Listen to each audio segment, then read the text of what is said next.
오늘 우리에게 주시는 하나님의 말씀은 호세아 6장 1절에서 3절까지의 말씀입니다. 호세아 6장 1절에서 3절까지의 말씀을 제가 봉독하도록 하겠습니다. 오라 우리가 여호와께로 돌아가자. 여호와께서 우리를 찢으셨으나 도로 낫게 하실 것이요 우리를 치셨으나 싸매어 주실 것임이니라. 여호와께서 이틀 후에 우리를 살리시며 셋째 날에 우리를 일으키시리니 우리가 그의 앞에서 살리라. 그러므로 우리가 여호와를 알자. 힘써 여호와를 알자. 그의 나타나심은 새벽빛같이 어김없나니 비와 같이 땅을 적시는 늦은 비와 같이 우리에게 임하시리라 하니라. 아멘. 코로나가 발발하고 난 뒤로 참 온 세계 인류가 아직까지 이것 때문에 고생을 하고 있습니다. 또 교회는 더 어렵죠. 갑자기 맞이한 처음 당하는 상황이었습니다. 당황하기도 하고 모이지를 못하니까 어떻게 이제 목회를 해야 되나 난감하기도 하고, 그래서 작년에 코로나가 터지고 얼마 있다가 다른 교회 목사님들 몇 분과 함께 그것도 이제 줌으로 저희도 이렇게 모임을 가졌습니다. 여기에 관련해서 몇 권의 책을 정해서 그걸 함께 읽고 함께 나누자. 그러면서 목회를 우리가 어떻게 감당해야 되는가를 함께 논의를 했습니다. 참 많은 유익을 얻었어요.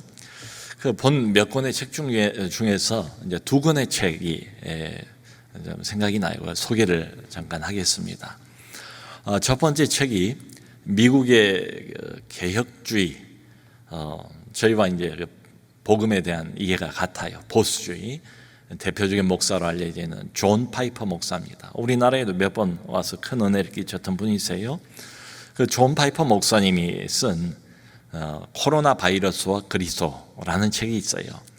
이 책의 내용이 참 좋아서 작년 우리 조장 목자 훈련 때 그때 미리 책들을 나눠드리고 같이 보고 또 같이 내용들을 나누었던 기억이 납니다.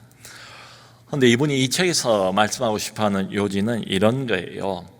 세상 모든 것을 다 주관하고 계시는 우리 하나님 아니신가? 그분이 아무런 이유도 없이 온 지구촌에 이렇게 큰 재앙을 내리시겠는가? 반드시 이유가 있다. 그것은 무엇인가? 이번에 해석에 의하면 인간이 하나님 없이 주인 행세를 너무 오랫동안 지금까지 하고 있다는 거예요. 인간의 오만방자함. 그런가 하면 교회는 또 이런 세상에 대해서 목소리 한번 제대로 내지를 못하지 않은가. 오히려 세상에 먹혀버리고 세상에 휘둘리는 교회의 모습. 그래서 하나님께서 인간의 교만을 꺾으시기 위해서 이런 고통을 우리에게 주셨다. 하나님이 우리에게 요구하시는 것은 우리의 회개다. 회개를 촉구하시는 하나님의 목소리를 들을 필요가 있다. 이런 요지예요. 근데 또 하나 이거하고는 접근이 상당히 달라 보이는 책이 있습니다. 옥스퍼드의 신학 교수인 톰 라이트라는 아주 잘 알려진 교수예요. 이분이 하나님과 팬데믹이라는 책을 기술을 했어요. 근데 이분의 이야기는 이런 겁니다. 모든 세상 사람들이 코로나 때문에 다 어렵고 불안해하고 있는데 교회가 사람들을 정죄하면 안 된다. 정죄하지 말라. 오히려 팬데믹의 공포에 사로잡히는 사람들을 위로할 필요가 있다. 그리고 실제로 그 사람들을 돕는 역할이 필요하다.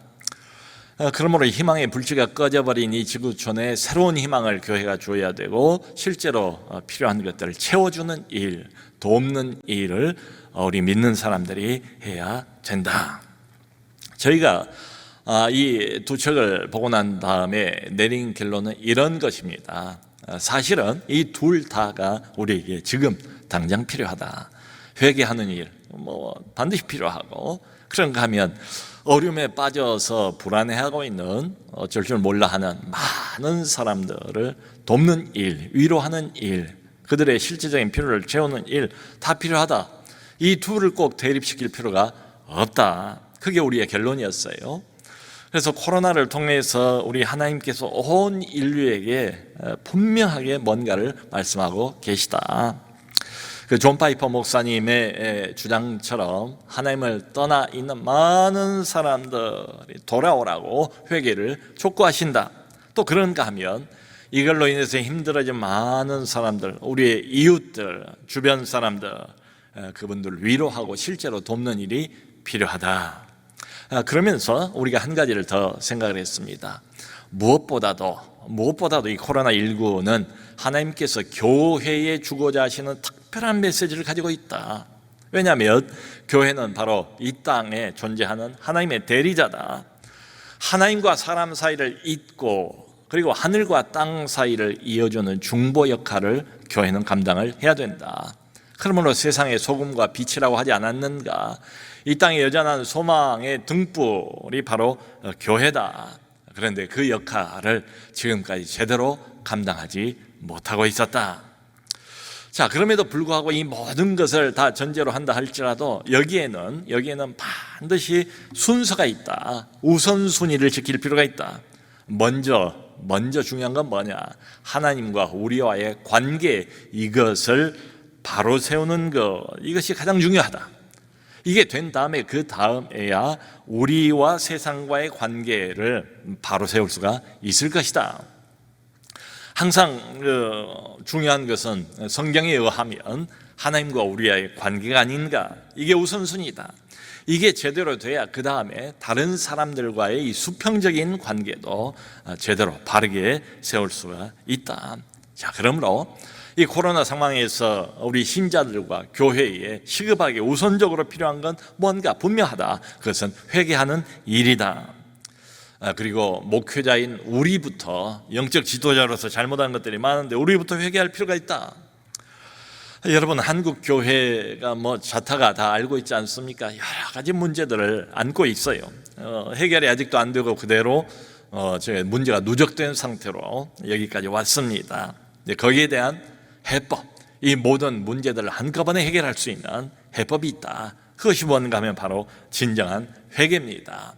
오늘 본문 1절대로 말한다면 호세아 선지자가 이렇게 외쳐요. 오라, 오라, 우리가 여호와께로 돌아가자. 여호와께로 돌아가는 일. 그러니까 교회를 새롭게 하기 위해서, 우리의 신앙을 새롭게 개혁하기 위해서 무슨 새로운 테크닉이 필요한 게 아니다. 새로운 기법이 필요한 게 아니다. 무슨 특별한 세미나가 필요한 것도 아니다. 회개가 필요하다. 이것을 하나님이 요구하신다. 그러므로 우리가 다른 것보다 회개 운동을 일으킬 필요가 있다. 근데 운동이란 말 자체가 또 좀 이렇게 와닿지 않아요. 운동하면 뭔가 조직의 냄새가 나고 집단의 냄새가 나니까 그것도 다 내려놓고 그저 각자가 회개하자. 나부터 회개했으면 좋겠다. 그래서 하나님과의 잃어버린 관계를 새롭게 회복하는 일, 이것이야말로 가장 긴급하고 가장 시급하게 해야 할 일이다. 여러분, 죄라는 그 단어가 헬라어로 하마르티아라는 단어인데요, 이 말의 원래 뜻은 화살을 쏘았는데 관역에서 벗어났다, 이런 뜻입니다. 하나님이 원래 인간을 지어놓고 기대하시는 게 있잖아요. 요구하시는 게 있잖아요. 근데 늘 관역을 벗어나 버려요. 우리 인간은 뭔가 이렇게 정상 궤도, 하나님이 만들어주신 이게 있는데 늘 정상 궤도를 벗어나는 게 그게 인간입니다. 생각해 보니까 우리 목회자도 영적인 지도자로서 한참 정상 궤도를 벗어난 일들이 많지 않은가. 또 우리 교회도 세상의 소금과 빛으로서 정상 궤도를 이미 벗어나 버린 이런 일들이 많지 않은가.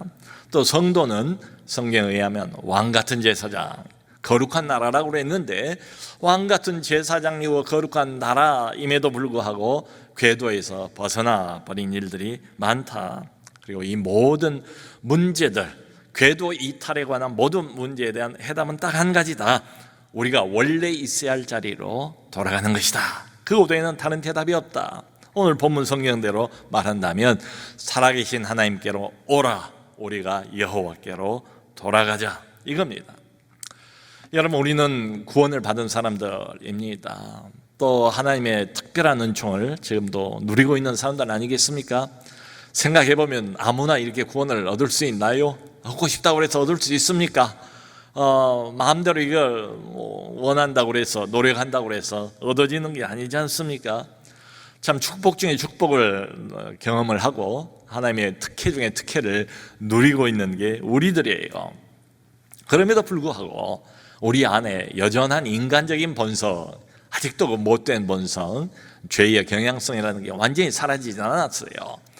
그렇기 때문에 틈만 나면 자꾸 하나님하고 멀어지려고 하는 우리의 그 모습들을 보지 않습니까? 여러분, 그 자석을 보면 N극이 있고 S극이 있어요. 같은 극끼리 이렇게 만나면 자꾸 좀 밀어내지 않습니까? 그런 것처럼 하나님 쪽에서 밀어내지는 않아요. 근데 우리 쪽에서 N극과 N극이 서로 거부하는 것처럼 조금만 방심하고 조금만 틈이 나면 어쨌든 하나님의 손 안에 있는 게 안전하고 거기에 진정한 만족이 있는데도 불구하고 하나님의 손을 벗어나서 자꾸 스스로 내 멋대로 살려고 독립을 추구하는 게 우리들의 본성이 아닌가 싶어요. 하나님은 우리를 놓으시는 법이 없습니다. 근데 우리가 붙잡았던 손을 종종 우리는 놓으려고 그래요. 그래서 하나님께서 그 손을 붙잡고 우리 손을 붙잡고 끊임없이 호소하세요. 하소연하세요. 안타까운 마음으로. 제가 이 설교를 준비를 하면서 호세아서가 1장부터 14장까지예요. 몇 번 이렇게 쭉 읽어봤어요. 읽어보니까 하나님의 마음이 조금 더 느껴져요. 어떤 마음이 느껴지는가 하면, 여러분, 우리 하나님께서 질서의 하나님 아니십니까? 그야말로 일관성을 가지고 세상을 움직이는 분이 하나님 아니시겠어요? 근데 일관성이 느껴지지를 않고 뭔가 분열이 느껴져요. 마음의 분열, 하나님의 마음의 분열. 말하자면 하나님의 마음이 자꾸 왔다 갔다 해요. 사랑과 미움 사이에서 하나님 전능자의 마음이 분열되어 있는 것, 그런 걸 느꼈어요. 그러니까 여기서는 아버지 용서하지 않겠다, 멸망시키겠다, 죽이겠다 이랬다가 조금 가면은 긍휼히 여기겠다, 회복시켜주겠다, 살려주겠다 이렇게 말씀을 하세요. 어딘가에서는 화 있을진저 저주를 퍼부으면서 또 조금 가면 다시는 내가 멸하지 않겠다, 자꾸 왔다 갔다 하는 하나님의 마음. 그러니까 이분 안에 사랑도 있고 미움도 있어가지고 이 두 개가 충돌을 하는 것 같아요. 그래서 마음이 분열이 돼버렸어요. 언뜻 보면 좀 정신이 이상한 것처럼 이렇게 보일 수도 있어요. 자, 여러분, 어떤 사람이 연애를 할 때 온통 그 사람 상대방에게 마음이 빠지지 않습니까? 근데 연애 중인데 나는 저 사람을 철석같이 믿고 있는데 말이죠, 그 상대방이 내가 발견한 건 뭔가 하면 딴 남자에게 마음을 품고 있고 딴 여자에게 마음을 품고 있어요. 그냥 정리를 해버리면 될 텐데 정리가 안 돼요. 아직도 사랑해요. 사랑의 감정은 어쩔 수가 없어요. 나도. 그러면서도 그 모습을 보자니 미움이 생기죠. 이런 것처럼 하나님의 마음이 인간적으로 비유를 해보면 사랑하면서도 버리지를 못하면서도 그 모습을 보면서 미움이 솟아나는 이 두 가지가 공존하고 있는 모습을 봅니다. 자, 그러던 와중에 이제 하나님이 자기의 마음을 호세아 선지자를 통해서 백성들에게 표현을 하세요. 하나님 말씀을 전달하십니다. 근데 이때가 언젠가 하면 이스라엘이 원래 남북 왕국으로 갈라져 있지 않았습니까? 그래서 북왕국을 이스라엘, 남왕국을 유다 이렇게 불렀어요. 근데 북왕국 이스라엘이 이제 멸망의 징조가 보이는 때예요, 이때가. 왜냐하면 극심한 영적인 타락, 도덕적인 타락, 종교는 완전히 이제 신앙은 없어져 버리고 종교화돼 버리고 형식 껍데기만 남은 이런 때입니다. 그러면서 멸망의 징조가 서서히 보이기 시작하는 때입니다. BC 약 750년 정도 되는 이런 때 예언을 해요. 자, 그런데 오늘 호세아서를 보면 특이한 그 특징이 이거예요. 하나님께서 그냥 말씀만 하신 게 아니에요. 입을 열어서 말씀만 전하는 게 아니고 이 호세아 선지자의 가정 전체를 통째로 다 사용을 하세요. 하나님의 마음을 표현하기 위해서 특별한 명령을 이 선지자에게 합니다. 그게 뭔가 하면 당대 최고의 음녀로 알려져 있는 아마 이름난 유명한 창기였던 것 같아요. 디블라임의 딸 고멜과 네가 정식으로 결혼을 해라. 그러니까 고멜의 아버지 이름 디블라임까지 나와 있는 거 보니까 이건 뭐 어떤 상상 속의 인물이 아니에요. 역사에 실존하는 인물이었습니다. 그 고멜과 모든 백성이 보는 앞에서 네가 결혼을 해라. 정식으로 명령을 했어요. 그러니까 당대 가장 거룩한 선지자와 당대 가장 음란한 한 여자를 하나님께서 결혼을 시킨 거예요. 함께 살을 맞대고 한 가정에서 한 지붕 밑에 살라는 거예요. 마치 여러분 그 명품 배우 뭐 명품 연기 이런 말을 하잖아요. 온 몸으로 연기를 하는 것처럼 그야말로 하나님의 말씀을 백성들에게 좀 더 분명하게 전달하기 위해서 하나님의 뜻을 좀 더 분명하게 쉽게 알도록 자기의 가정까지를 희생해 가면서 전달하는 호세아를 봅니다. 이게 말씀 사역자들의 운명이 아닌가 생각이 돼요. 여러분 성경을 보면 오늘 호세아서도 그렇지만은 아가서도 그렇지 않습니까? 하나님과 우리와의 특별한 관계를 종종 어디에 비유를 합니까? 결혼 관계에 비유를 해요. 세상에 하고 많은 사람들하고 배우자, 내 남편, 내 아내, 남편과 아내와의 관계는 가장 이 땅 위에 인간끼리의 관계 중에서 가장 깊은 관계, 가장 긴밀한 관계, 친밀한 관계, 그게 바로 부부관계 아니겠어요? 그래서 오죽하면 창세기에도 하나님께서 이런 말씀을 하잖아요. 남자와 여자가 만나서 둘이 어떻게 돼요? 한 몸이라, 한 몸. 그러니까 몸뿐이겠습니까? 몸과 마음과 영혼 전체가 다 하나, 인격적인 하나가 되는 게 이게 결혼관계다. 마치 하나님께서 우리를 결혼관계의 상대방 파트너처럼, 아내처럼 그렇게 여기신다는 말이죠. 그런데 문제는 저쪽입니다. 다른 신을 섬기는 거예요. 다른 신을 섬기다 보니까 그 신하고 한 몸이 돼버렸어요. 자기가 절하고 자기가 따르는 우상하고 한 몸이 돼버렸어요. 하나님이 남편인데 남편을 본청만 하고 딴 데 마음을 품고 있으니까 이게 영적인 간음이죠. 또 호세아서가 전편에 보여주는 건 딱 한 가지입니다. 하나님은 이런 이제 백성은 음란한 여자처럼 하나님의 백성은 끊임없이 음란하고 하나님은 그런 상대방 파트너를 향해서 끊임없이 끝까지 성실을 지키시는 이런 모습이에요. 그래서 드디어 정식으로 백성들이 다 보는 앞에서 당대 유명한 두 사람이 참 이런 조합이 있을까요? 안 맞아도 너무 안 맞지요. 근데 여기에 메시지가 있는 거예요. 말로 해서는 이 백성들이 못 알아먹으니까, 안 들어먹으니까 눈으로 직접 보라는 거지요. 고멜하고 결혼을 해서 아이를 낳았습니다. 새 아이를 낳았어요. 근데 그 새 아이의 이름을 부모인 호세아가 짓는 게 아니고 하나님이 직접 지어주세요. 마다들을 낳았는데 이름을 하나님이 이스르엘이라. 이스르엘이란 말의 뜻은 하나님이 흩어버리신다, 이런 뜻이에요.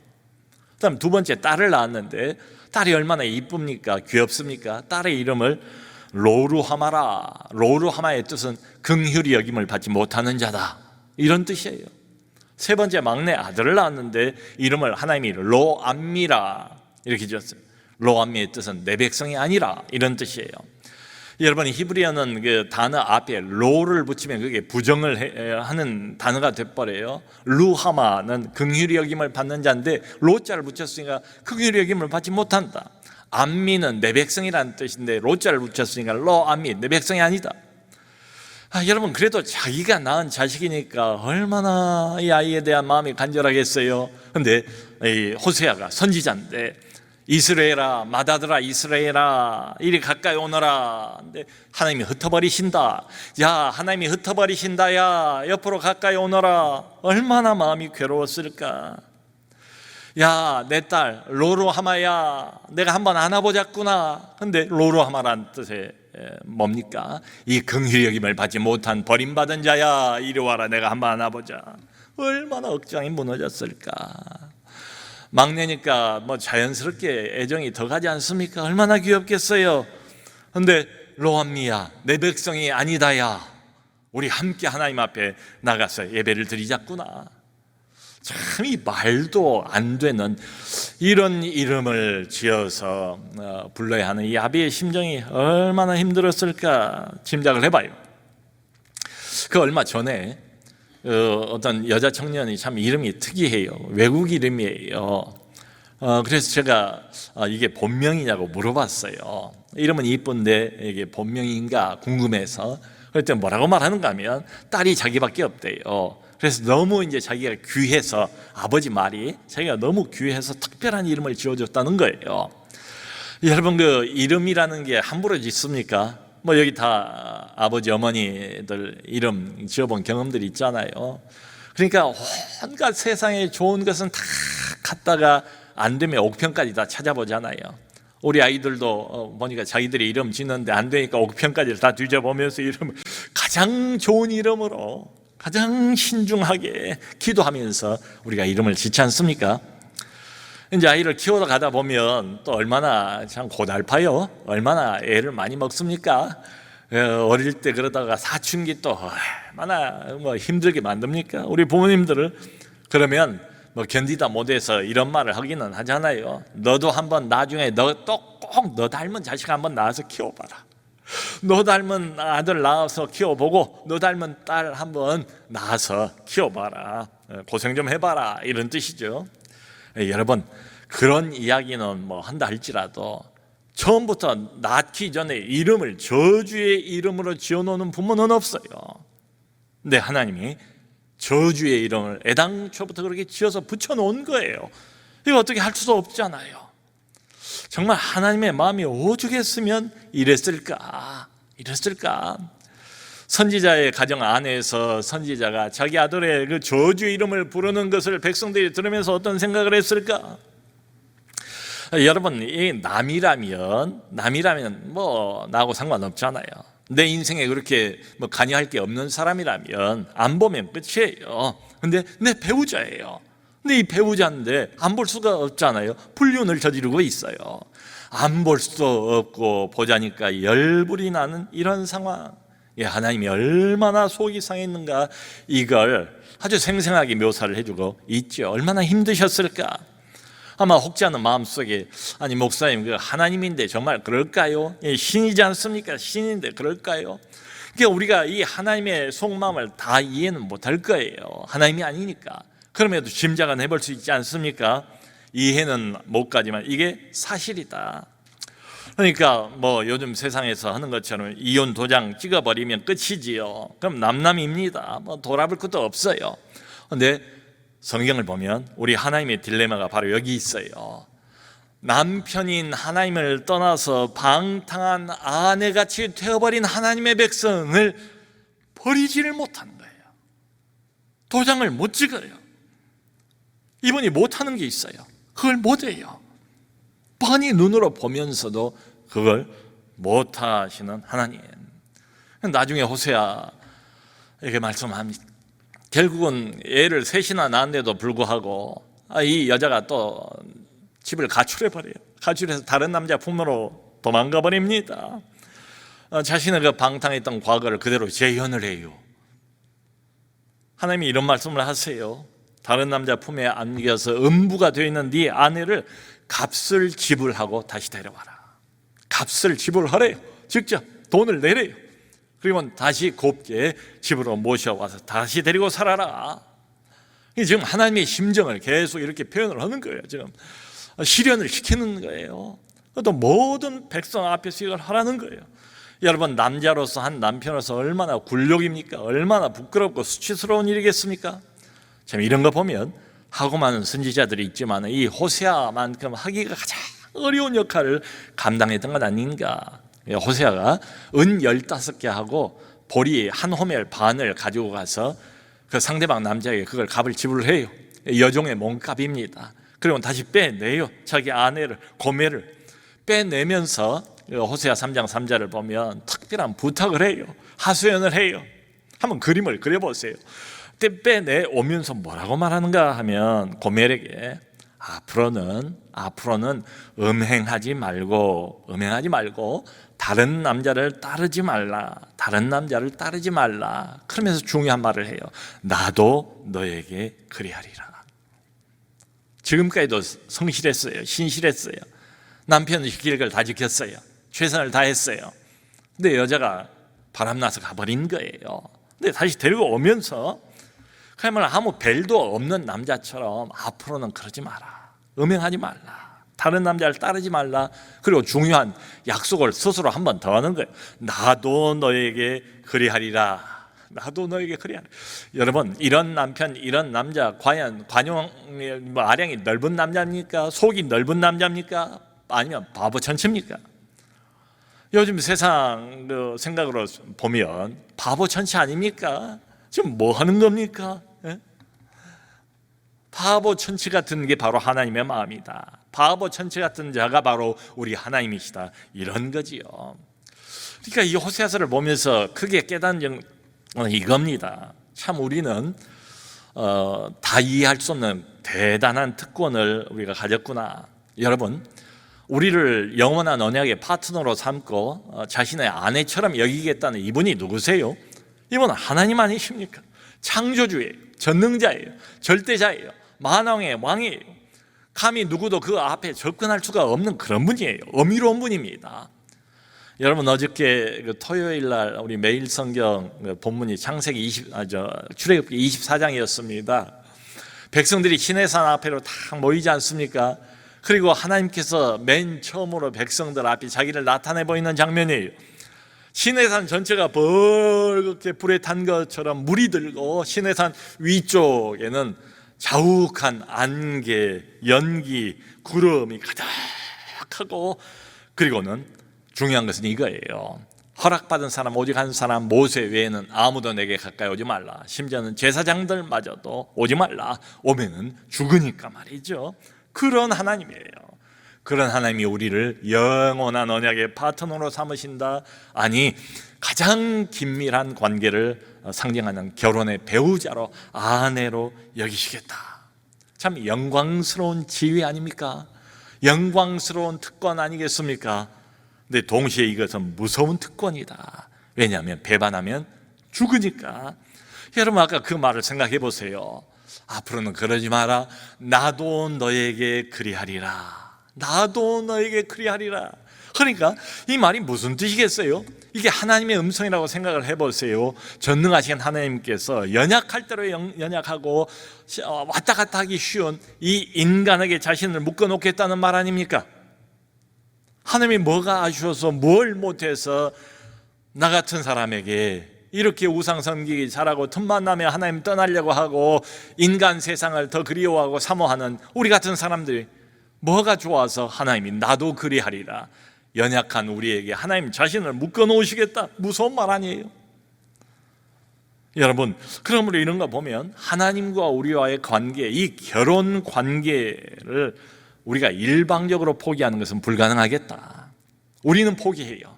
근데 저쪽이 포기를 안 해요. 포기를 못 해요. 우리는 떠나요. 떠날 수 있어요. 그런 경우도 많아요. 근데 저쪽이 하나님이 우리를 놓아주질 않아요. 떠나질 못해요. 호세아하고 또 고멜 이 관계가 전체 호세아서를 통해서 생생하게 보여주고 있는 것은 바로 이 그림이에요.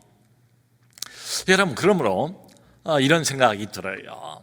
한 번 구원을 받았는가?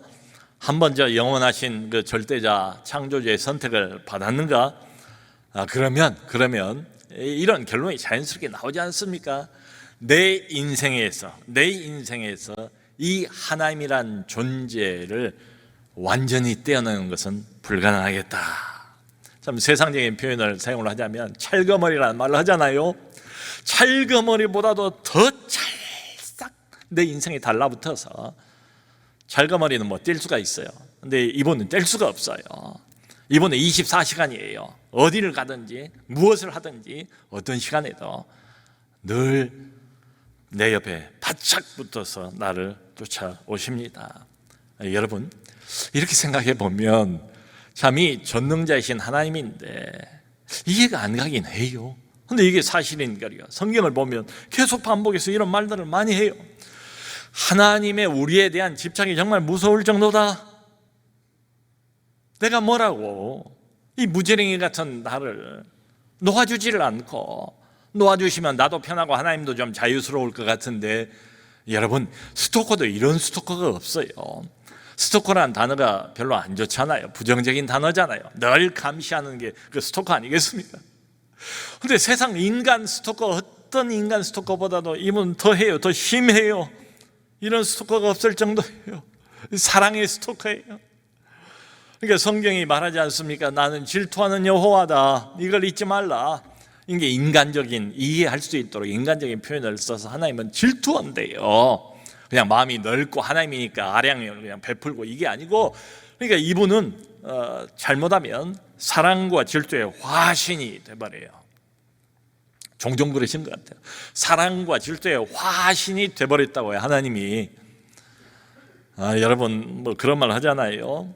여자가 한번 이렇게 마음이 상하면 온유래도 서리빨이 생긴다, 이런 말을 하는 것처럼 우리 하나님도 인간적으로 생각해 보면 사랑과 질투의 화신이 돼버리면 어느 때는 못할 일이 없겠다, 이분을 못 말려요. 그러니까 이미 음녀처럼 세상을 사랑하고 세상의 마음을 다 빼앗겨버린 안회된 자기의 백성, 이미 하나님을 버리고 등 돌리고 우상을 사랑하는 자기 백성들, 그걸 끊어버리기 위해서 이미 질투와 사랑의 화신이 된 이 하나님이 모든 걸 다 동원해 그걸 끊어버리기 위해서. 호세아서를 보면 그렇습니다. 우리의 인생을 찢으신대요. 우리 인생을 치신대요. 그리고 우리의 인생에 마구 고통을 가하신대요. 그러면서 내가 그토록 원하던 것을 앗아가세요. 내가 그토록 원치 않은 것을 붙여주세요. 고통을 느끼도록, 실감을 하도록. 이게 다 돌이키려고 하는 작업이에요. 때로는 평안을 잃어버리게 만들고, 때로는 물질을 잃어버리게 만들고, 때로는 건강을 앗아가기도 하고, 때로는 세상 자랑을 빼앗아가기도 하시고, 그러면서 억지로 내가 원치 않는 것은 붙여놔요.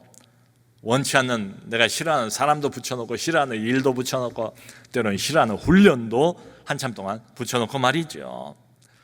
여러분, 우리는 죽었다 깨내도 이분의 손을 빠져나갈 수가 없습니다. 관계를 아무리 깨고 싶어도 망치로 두들겨 패도 이 관계, 이 언약 관계는 저분이 맺어 놓으시고 깰 수가 없어요, 우리가. 이게 이제 문제예요. 골치가 아픈 겁니다. 고통대로 당하면서 어떻게 해야 될 것인가, 어떻게 해야 될 것인가. 그게 바로 1절이에요. 1절 한 번 더 우리 같이 볼까요? 1절 제가 읽겠습니다. 오라, 우리가 여호와께로 돌아가자. 여호와께서 우리를 찢으셨으나 도로 낫게 하실 것이요, 우리를 치셨으나 싸매어 주실 것임이라. 다른 길은 없다. Come, 오라. 이 말부터 시작을 해요. 여기에 해결 방법이 있대요. 여기에 이 모든 것, 우리가 잃어버린 모든 것을 회복할 수 있는 유일한 길이 있대요. 여호와께로 돌아가자. 다른 길은 없어요. 여러분, 코로나19 자체가 우리에게 큰 고통 아닙니까? 이제 여기에 더해서 또 현재 여기 앉아있는 분들 각각이 종류는 다를지 몰라도 모종의 고통들을 다 가지고 있잖아요.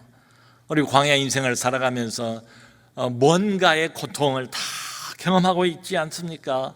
근데 이렇게 생각을 해보면 무조건 고통에서 벗어나려고 하는 게 능사가 아니겠다. 고통 속에는 메시지가 있다. 하나님의 메시지가 있다. 하나님의 음성이 있다. 거기에 귀를 기울일 필요가 있다. 왜냐하면 이 고통은 그저 그냥 고통만이 아니니까. 이 고통이 하나님이 우리를 사랑하고 질투해서 허락하신 고통이라면 이 고통 문제의 해결도 결국은 그분과의 관계에서 해결을 해야 되기 때문이다, 이 말이죠. 그저 기도할 때도 무조건 고통에서 벗어나게 이것만 기도할 것은 아니지 않는가. 하나님의 메시지를 우리가 귀 기울여 드려야 되지 않겠는가. 그 얼마 전에 제가 이제 집에서 가까운 어느 가게를 갈 일이 있었어요. 한 300여 미터 되는 것 같아요. 근데 이제 주로 차로 출퇴근을 하니까 걸어갈 기회가 별로 없어요. 근데 300m 걷자, 걸을 수밖에 없으니까 이제 오랜만에 이렇게 걸어서 갔습니다. 근데 안 보이던 것들이 보이더라고요. 저는 이제 스쳐 지나갔을 뿐인데 가다 보니까 유치원이 있는데, 유치원이 이렇게 생겼구나. 힐끗 보니까 내부가 다 보여요. 유치원의 내부가 이렇게 생겼구나. 또 조금 가다 보니까 헤어샵이 있어요. 헤어샵에 한 두어 사람 손님이 앉아있는데, 헤어샵에 남자들 또 이렇게 와서 이렇게 하는구나. 내부가 이렇게 생겼구나. 그리고 길을 건너서 보니까 가게 옆에 이제 건물 상가인데 일종의 치과가 있어요. 이상하다. 이렇구나. 내가 알기로는 우리 동네 치과가 저쪽에 하나 있는 걸로 아는데 하나가 아니었어요. 2개였어요. 치과가 버젓이 거기 있더라고요. 여러분, 고통의 역할이 이와 비슷합니다. 고통을 당할 때 안 보이던 게 보여요. 고통을 당하면 잡념이 없어져요. 세상 생각이 다 사라져버려요. 아픈데 지금 이 생각 저 생각 무슨 뭐 재미있는 생각할 겨를이 있겠어요? 그런 생각들이 사라져버립니다. 그리고 그동안 보이지 않던 하나님이 보이기 시작합니다. 보통 우리로 하여금 이거 한 가지를 해주는 것 같아요. 이게 하나님께서 우리에게 고통을 주시는 유일한 목표입니다. 하나님께로 다시 발걸음을 돌이키도록, 인생 발걸음 이제 그만 하나님께로 돌이키도록 말이죠. 사랑하는 성도 여러분, 어떤 고통 한복판에 있습니까? 어떤 낙심, 어떤 좌절이 있습니까? 하나님을 향한 어떤 원망, 어떤 의심이 있습니까? 이 하나님의 음성 우리가 귀를 기울여야 되지 않겠습니까? 호세아와 고멜, 그 아픈 구체적이고 역사적인 사건을 시연을 시키면서 우리에게 지금도 외치시는 이 하나님의 음성, 지금도 동일한 말씀을 우리에게 주시지 않을까요? 오라, 이제 그만 여호와께로 돌아오라. 돌아오기만 하면 하나님께서 바로 약속을 하지 않습니까?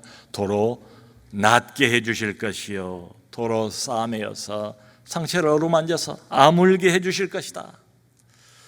모쪼록 그냥 우리에게 우연히 오는 것은 없지 않습니까? 이 모든 것은 하나님의 섬세한 간섭과 특별한 계획 하에서 우리에게 오기도 하고 가기도 하는 것 아니겠습니까? 고통의 때에 하나님의 음성에 귀를 기울이시고 오라, 여호와께 돌아오라, 하나님께로 진심으로 마음을 다해서 돌아갔으면 좋겠어요. 그저 교회는 나오고 예배는 드리지만 이 모든 게 다 형식이고, 과거 이스라엘 백성들이 이때도 이랬거든요. 마음은 이미 딴 남자에게 가 있고 멀리 하나님으로부터 떠나버린 이거 말고, 고통 가운데서 아프니까 이제는 신음소리만 낼 것이 아니고 원망만 할 것이 아니고, 오라 여호와께로 우리가 돌아가자, 진심으로 마음을 다해서 하나님께로 돌이키고 하나님과의 그 하나님이 의도하셨던 원래 긴밀한 관계를 회복하시고, 그리고 모든 것을 다시 회복하는 우리가 될 수 있기를 주님의 이름으로 축원합니다.